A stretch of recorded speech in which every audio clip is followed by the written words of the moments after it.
గత ప్రభుత్వ హయాంలో 5 సంవత్సరాలు రాష్ట్రంలో జరిగిన అరాచకాలన్నీ ఒక ఎత్తైతే పుంగనూరు నియోజకవర్గంలో జరిగిన అరాచకాలు, రౌడీ రాజకీయాలు, హత్య రాజకీయాలు ఒక ఎత్తు.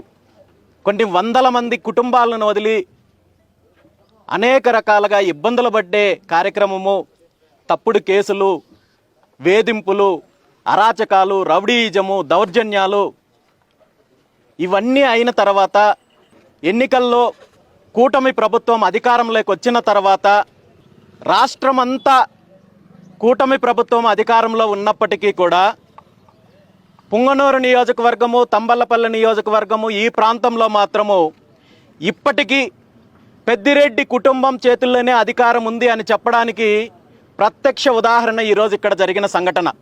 ఈ సంఘటన ద్వారా పుంగనూరు ఎమ్మెల్యే పెద్దిరెడ్డి రామచంద్రారెడ్డి గారు ప్రజలకు, పోలీసులకు, ప్రత్యర్థులకు ఒక సవాలు విసిరాడు.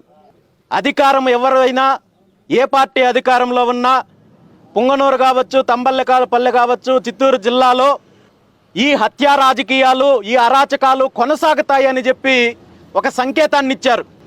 ఎన్నికల తర్వాత తన పర్యటనను అడ్డుకున్నారనే కారణంతో దాన్ని మనసులో పెట్టుకొని ఏదో ఒక రకంగా ఈ నియోజకవర్గంలో ఉన్న ప్రజలను కావచ్చు, ప్రత్యర్థులను కావచ్చు భయపట్టించాలనే కారణంతో ఈరోజు బీసీ నాయకుడు రామకృష్ణ గారి హత్య జరిగింది తప్ప ఇది వ్యక్తిగతమైన కారణాలతో లేదా స్థానిక రాజకీయాలతో సంబంధం లేని అంశం.